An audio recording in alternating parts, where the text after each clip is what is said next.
Hello दोस्तों, welcome to संघर्षपुर YouTube channel. तो दोस्तों, इस वीडियो में हम बात करने वाले हैं लेखपाल के महत्वपूर्ण प्रश्न, जो कि बहुत ही महत्वपूर्ण प्रश्न इस वीडियो में रखे हैं हम। ठीक है, तो आप लोग ध्यान से इस वीडियो को लास्ट तक देखिएगा। ठीक है, तभी आप लोगों को समझ में आएगा। ठीक है, और जो दोस्त इस वीडियो को पहली बार देख रहे हैं या हमारे चैनल पर नए हैं, वह तुरंत चैनल को सब्सक्राइब कर लें और बगल में बेल आइकन बटन को प्रेस कर दें। ठीक है, जिससे हमारा आने वाला लेटेस्ट वीडियो का अपडेट आप लोगों को मिलता रहे। ठीक है, और जो लोग हमारे टेलीग्राम चैनल व्हाट्सएप ग्रुप पे जुड़ना चाहते हैं, डिस्क्रिप्शन बॉक्स में लिंक दे दिया जाएगा, वहाँ से आप जो है ज्वाइन कर सकते हैं टेलीग्राम चैनल। वहाँ से आपको PDF वगैरह मिल जाएगा। ठीक है, तो दोस्तों आइए क्वेश्चन की तरफ ध्यान देते हैं हम लोग। देखिए, हमारा पहला प्रश्न है, सविनय अवज्ञा आंदोलन का मुख्य उद्देश्य क्या था? तो जैसा कि ऑप्शन में दिया है, देखिए ए ऑप्शन है गोलमेज सम्मेलन के विरुद्ध, बी ऑप्शन है विंस्टन चर्चिल प्रतिक्रियावादी उपागम, सी ऑप्शन है नमक कर के विरुद्ध और डी ऑप्शन है अगस्त कथन के विरुद्ध। तो आपका सही आंसर जो होगा वह नमक कर के विरुद्ध होगा। ठीक है दोस्तों, नमक कर के विरुद्ध। आगे बढ़ते हैं। अगला प्रश्न है, नेपाल भूकंप त्रासदी के दौरान भारत सरकार द्वारा संचालित किए गए बचाव कार्य यानी रेस्क्यू ऑपरेशन को कौन सा नाम दिया गया था? तो दोस्तों, ऑपरेशन अभय, ऑपरेशन सहाय, ऑपरेशन मैत्री, ऑपरेशन नेपाल। तो दोस्तों, इसका नाम जो दिया गया था वह दिया गया था ऑपरेशन मैत्री, यानी सी ऑप्शन सही होगा आपका। ठीक है, ऑपरेशन मैत्री। आगे बढ़ते हैं। अगला प्रश्न है, NPP से क्या अभिप्राय है? तो दोस्तों, NPP से आपका अभिप्राय है नेशनल पॉपुलेशन पॉलिसी। ठीक है, नेशनल पॉपुलेशन पॉलिसी इसका राइट आंसर है। आगे बढ़ते हैं। अगला प्रश्न है हमारा, निम्नलिखित में से कौन कैबिनेट स्तर का होता है? भारतीय रिजर्व बैंक का गवर्नर, भारत का नियंत्रक एवं महालेखा परीक्षक, भारत का महान्यायवादी, विपक्ष का नेता। तो दोस्तों, आपका सही आंसर होगा डी ऑप्शन, विपक्ष का नेता। आगे बढ़ते हैं। अगला प्रश्न है, वह कौन सा स्थान है जहां अंतिम मुगल सम्राट बहादुर शाह जफर की मृत्यु हुई थी? ठीक है, तो ऑप्शन देख लीजिए, ग्वालियर, आगरा, दिल्ली और रंगून। तो आपका सही आंसर जो होगा वह होगा रंगून में। ठीक है, तो आइए आगे बढ़ते हैं। अगला प्रश्न है, मथुरा, डिगबोई और पानीपत में परिष्करणशालाएं किसके द्वारा स्थापित की गई हैं? तो आपका सही आंसर जो होगा वह होगा इंडियन ऑयल कॉरपोरेशन लिमिटेड द्वारा। ठीक है, इंडियन ऑयल कॉरपोरेशन लिमिटेड द्वारा। आगे बढ़ते हैं। अगला प्रश्न है, दालें किसका अच्छा स्रोत होती हैं? तो दोस्तों, विटामिनों का, कार्बोहाइड्रेटों का, वसाओं का, प्रोटीनों का। तो आपका सही आंसर हो जाएगा प्रोटीनों का। ठीक है, दालें सबसे अच्छा स्रोत प्रोटीनों का होती हैं। ठीक है, आगे बढ़ते हैं। अगला प्रश्न है, केंद्र सरकार के विकास व्यय में शामिल नहीं है, कौन सा? तो यहाँ पर आपका सही आंसर हो जाएगा रक्षा व्यय। ठीक, जी हाँ दोस्तों, रक्षा व्यय आपका शामिल नहीं है। ठीक है, आगे बढ़ते हैं। अगला प्रश्न है, निम्नलिखित में से किसको संविधान की आत्मा के रूप में माना जाता है? तो आपका सही आंसर हो जाएगा मूल अधिकार। ठीक है दोस्तों, मूल अधिकार को संविधान की आत्मा के रूप में माना जाता है। आगे बढ़ते हैं। अगला प्रश्न है, सबसे अधिक ऋण विद्युतीय तत्व कौन सा है? तो सबसे अधिक ऋण विद्युतीय तत्व जो होता है वह आपका होता है फ्लोरीन। ठीक है, फ्लोरीन सही आपका आंसर होगा। ठीक है, आगे बढ़ते हैं। अगला प्रश्न है, हमारे रुधिर में ऑक्सीजन का परिवहन एक प्रोटीन द्वारा होता है जिसका नाम है? तो दोस्तों, हीमोग्लोबिन प्रोटीन के द्वारा रुधिर का परिवहन होता है। ठीक है, हीमोग्लोबिन। आगे बढ़ते हैं। अगला प्रश्न है, शतपथ ब्राह्मण और तैत्तिरीय ब्राह्मण किसके ब्राह्मण मूल पाठ हैं? तो ये आपका सही आंसर हो जाएगा यजुर्वेद। यजुर्वेद। ठीक है, तो यजुर्वेद में होगा। आगे बढ़ते हैं। अगला प्रश्न है, जमाबंदी से क्या तात्पर्य है?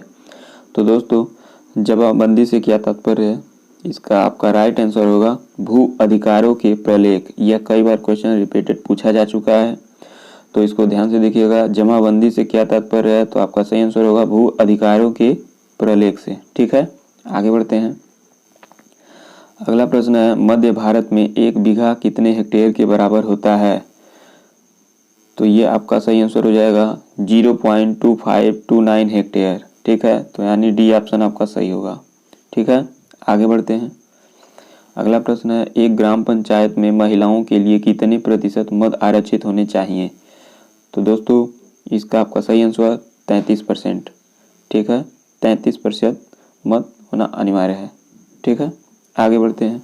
अगला प्रश्न है, उत्तर प्रदेश में राज्यसभा सीटों की संख्या है कितनी?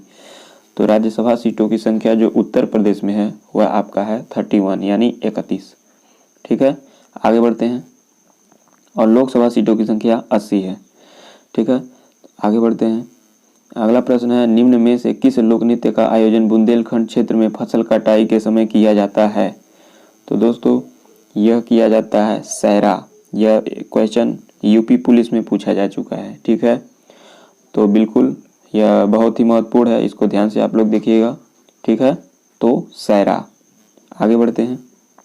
अगला प्रश्न है, किस प्रकार का कोयला उच्चतम गुणवत्ता का होता है? तो दोस्तों एंथ्रासाइट प्रकार का जो कोयला होता है, यहाँ पे एंथ्रासाइट है, तो एंथ्रासाइट प्रकार का कोयला सबसे उच्चतम गुणवत्ता का होता है। आगे बढ़ते हैं। अगला प्रश्न है, किसने मगध की राजधानी राजगृह से पाटलिपुत्र स्थानांतरित की? तो आपका सही आंसर हो जाएगा अजात शत्रु। ठीक है दोस्तों, डी ऑप्शन आपका सही होगा अजात शत्रु। आगे बढ़ते हैं। अगला है, डब्ल्यू के आविष्कारक कौन है? तो दोस्तों इसके आविष्कारक आपका डी ऑप्शन सही है, टिम बर्नस ली। ठीक है, आगे बढ़ते हैं। अगला प्रश्न है, संविधान का कौन सा संशोधन राजनीतिक दल बदल से संबंधित है? बहुत ही महत्वपूर्ण प्रश्न है, कई बार पूछा जा चुका है, तो आपका सही आंसर होगा 52वां संविधान संशोधन के द्वारा। ठीक है, 52वां संशोधन था। ठीक, दल बदल से संबंधित है। आगे बढ़ते हैं। अगला प्रश्न है, उत्तर प्रदेश में प्रथम खेल गांव की स्थापना की गई है कहाँ? तो दोस्तों इसका सही आंसर होगा आपका ए ऑप्शन यानी आगरा में। ठीक है, आगे बढ़ते हैं। अगला प्रश्न है, सूर्य नमस्कार में कितने चरण होते हैं? तो दोस्तों बहुत ही महत्वपूर्ण, यह भी कई बार पूछा जा चुका है। इसमें 12 चरण होते हैं। ठीक है, इसमें 12 चरण होते हैं। आगे बढ़ते हैं। अगला प्रश्न है, एजुराइट निम्नलिखित में से किसका अयस्क है? तो यह भी जो है बहुत महत्वपूर्ण प्रश्न है, यह भी पूछा जा चुका है। तो यह दोस्तों आपका सही आंसर होगा बी ऑप्शन तांबा। ठीक है, एजुराइट अयस्क है तांबा का। आगे बढ़ते हैं। अगला प्रश्न है, कोर्बिलोन कप किस खेल से संबंधित है? कोर्बिलोन कप जो है आपका यह टेबल टेनिस से संबंधित है। ठीक है, टेबल टेनिस से। आगे बढ़ते हैं। अगला है, पोंगल किस राज्य का चर्चित पर्व है? तो दोस्तों यह आपका ए ऑप्शन सही होगा तमिलनाडु। ठीक है, आगे बढ़ते हैं। अगला प्रश्न है हमारा, बद्रीनाथ व केदारनाथ में क्रमशः किस देवता की पूजा की जाती है? यह भी कई बार जो है पूछा जा चुका है, बहुत महत्वपूर्ण है। तो बद्रीनाथ व केदारनाथ में क्रमशः किस देवता की पूजा की जाती है? तो आपका सही आंसर होगा विष्णु व शिव का। ठीक है दोस्तों, ए ऑप्शन होगा विष्णु व शिव का। आगे बढ़ते हैं। अगला प्रश्न है, सरदार पटेल स्टेडियम कहाँ स्थित है? तो ये आपका स्थित है चेन्नई में। ठीक है दोस्तों, ये आपका चेन्नई में स्थित है। अगला प्रश्न है, विक्रम साराभाई अनुसंधान केंद्र कहाँ स्थित है? तो विक्रम साराभाई अनुसंधान केंद्र स्थित है आपका तिरुवनंतपुरम यानी त्रिवेंद्रम। तो तिरुवनंतपुरम में आपका सही आंसर हो जाएगा सी। ठीक है, आगे बढ़ते हैं। अगला प्रश्न है, गगनम नृत्य शैली कौन से देश की है? बहुत ही महत्वपूर्ण, गगनम नृत्य शैली ये जो है आपका दक्षिण कोरिया की प्रमुख लोक नृत्य है। ठीक है, दक्षिण कोरिया की। आगे बढ़ते हैं। अगला प्रश्न है, सोपान कृषि कहाँ की जाती है? तो दोस्तों सोपान कृषि जो की जाती है आपका ए ऑप्शन पहाड़ों की ढलान पर की जाती है। ठीक है, पहाड़ों की ढलान पर की जाती है। आगे बढ़ते हैं। अगला प्रश्न है बाल गंगाधर तिलक किसे अपना राजनीतिक गुरु कहते हैं? ठीक है, तो ये आपका सही आंसर हो जाएगा राजा राम मोहन राय। ठीक है, राम मोहन राय। आगे बढ़ते हैं। अगला है सुपरनोवा क्या है? तो दोस्तों बहुत ही महत्वपूर्ण, यह यूपी पुलिस में एक पूछा जा चुका है प्रश्न। तो सुपरनोवा क्या है? यह एक विस्फोटी तारा है। ठीक है, यह एक विस्फोटी तारा है। आगे बढ़ते हैं। अगला प्रश्न है मौर्य काल के दौरान शिक्षा का सबसे प्रसिद्ध केंद्र कौन सा था? तो दोस्तों बहुत ही महत्वपूर्ण प्रश्न, ये आपका सही आंसर हो जाएगा ए ऑप्शन, उज्जैन। ठीक है, मौर्य काल के दौरान शिक्षा का सबसे प्रसिद्ध केंद्र उज्जैन था। ठीक है, आगे बढ़ते हैं।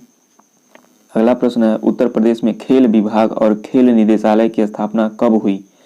तो दोस्तों यह आपका सही आंसर हो जाएगा 1974 में हुई थी। ठीक है, 1974 में। ठीक, आगे बढ़ते हैं। अगला प्रश्न है हमारी बेटी उसका कल योजना कब लागू की गई थी? तो दोस्तों आपका ये सही आंसर हो जाएगा 2012 यानी ए ऑप्शन। ठीक है, 2012 में किया गया था लागू। आगे बढ़ते हैं। अगला प्रश्न है नागार्जुन सागर बांध का निर्माण किस नदी पर किया गया है? तो दोस्तों यह कृष्णा नदी पर किया गया है। ठीक है, कृष्णा नदी पर। आगे बढ़ते हैं। अगला प्रश्न है चौथी बौद्ध महासभा का आयोजन किसने किया था? तो चौथी बौद्ध महासभा का आयोजन कनिष्क के शासनकाल में हुआ था। ठीक है, कनिष्क के शासनकाल में। आगे बढ़ते हैं। अगला प्रश्न है कृषिगत आयकर राजस्व स्रोत है किसका? तो ये आपका सही आंसर हो जाएगा राज्य सरकार का। ठीक है दोस्तों, राज्य सरकार का। आगे बढ़ते हैं। अगला प्रश्न है उत्तर प्रदेश का ललितपुर जिला जाना जाता है किसके लिए? तो ये जाना जाता है यूरेनियम भंडार के लिए। बहुत ही महत्वपूर्ण है, यह भी पूछा जा चुका है। ठीक है, तो उत्तर प्रदेश का ललितपुर जिला जाना जाता है जो वो जाना जाता है यूरेनियम भंडार के लिए। ठीक है, आगे बढ़ते हैं। अगला है रिहंद परियोजना स्थित है? तो रिहंद परियोजना स्थित है मिर्जापुर जिले में। ठीक है, मिर्जापुर जिले में रिहंद परियोजना स्थित है। आगे बढ़ते हैं। अगला प्रश्न है पंचतंत्र के लेखक कौन है? तो इसके लेखक, यह भी काफी मशहूर प्रश्न है, तो इसका सही आंसर हो जाएगा विष्णु शर्मा। ठीक है, विष्णु शर्मा इसके सही आंसर है। ठीक है, विष्णु शर्मा। आगे बढ़ते हैं। अगला प्रश्न है पंडित रविशंकर किस वाद्य यंत्र से संबंधित हैं? तो पंडित रविशंकर जो हैं संबंधित हैं सितार से। ठीक है, सितार से संबंधित हैं। आगे बढ़ते हैं। अगला प्रश्न है हमारा टिक्का रोग किसमें होता है? तो ये आपका होता है, आपका सही आंसर जो होगा वो होगा आपका टिक्का रोग मूंगफली में होता है। ठीक है, मूंगफली में होता है। आगे बढ़ते हैं। अगला प्रश्न है जहांगीर को कहाँ दफनाया गया था? बहुत ही महत्वपूर्ण प्रश्न। तो जहांगीर को कहाँ दफनाया गया था? तो दोस्तों इसको लाहौर में दफनाया गया था। ठीक है, लाहौर में दफनाया गया था जहांगीर को। ठीक है, आगे बढ़ते हैं। अगला प्रश्न है पुराने सियाम प्रदेश का नया नाम है क्या? तो दोस्तों इसका नया नाम है थाईलैंड। ठीक है, इसका नया नाम क्या है? थाईलैंड। अगला प्रश्न है हमारा शिवाजी का राज्याभिषेक कहाँ हुआ था? तो दोस्तों बहुत ही महत्वपूर्ण प्रश्न है। शिवाजी का राज्याभिषेक जो हुआ था वह हुआ था आपका ए ऑप्शन यानी रायगढ़ में। ठीक है, रायगढ़ में। आगे बढ़ते हैं। अगला प्रश्न है राष्ट्रपति की क्षमा आदि की शक्ति है? कौन सी शक्ति है? विधायी शक्ति है कि न्यायिक शक्ति है या कार्यपालिका शक्ति है या इनमें से कोई नहीं? तो आपका सही आंसर जो हो जाएगा वह हो जाएगा बी ऑप्शन यानी न्यायिक शक्ति। ठीक है, राष्ट्रपति की क्षमा आदि की शक्ति न्यायिक शक्ति होती है। ठीक है, आगे बढ़ते हैं। अगला प्रश्न है किस गवर्नर जनरल पर महाभियोग का मुकदमा चलाया गया था? यह भी बहुत ही महत्वपूर्ण प्रश्न है। ठीक है, तो यह चलाया गया था वारेन हेस्टिंग्स के ऊपर। ठीक है, वारेन हेस्टिंग्स के ऊपर महाभियोग चलाया गया था। ठीक है, आगे बढ़ते हैं। अगला प्रश्न है आकस्मिक बाढ़ का संबंध किससे है? यह भी महत्वपूर्ण है। तो आकस्मिक बाढ़ का संबंध जो है वह आपका चक्रवाती तूफान से है। ठीक है, चक्रवाती तूफान से। तो दोस्तों 50 प्रश्न इस वीडियो में पूरे हुए जो कि बहुत ही महत्वपूर्ण थे। तो अगर वीडियो आपको पसंद आया हो तो आप बस लाइक कर दीजिएगा, ज़्यादा समय नहीं लगेगा लाइक करने में। लाइक करिए और अपने दोस्तों के पास ज़्यादा से ज़्यादा शेयर करिए, ठीक है। और जो हमारे चैनल पर नए हैं वह तो सबसे पहले सब्सक्राइब कर दें चैनल को, ठीक है। और बगल में बेल आइकन बटन है, उसको ऐसे हल्का सा दबा दीजिए, ठीक है, जिससे हमारा लेटेस्ट अपडेट आपको मिलता रहेगा, ठीक है। और जो लोग टेलीग्राम चैनल या व्हाट्सएप ग्रुप से जुड़ना चाहते हैं, वह आपका लिंक बॉक्स डिस्क्रिप्शन बॉक्स में दिया गया है, वहाँ से आप लिंक जो है वहाँ से लिंक एक्टिव करके ज्वाइन कर सकते हैं, ठीक है। तो ठीक है दोस्तों, मिलते हैं अगले वीडियो में धमाकेदार प्रश्न के साथ। तो थैंक यू वेरी मच। जय हिंद, जय भारत।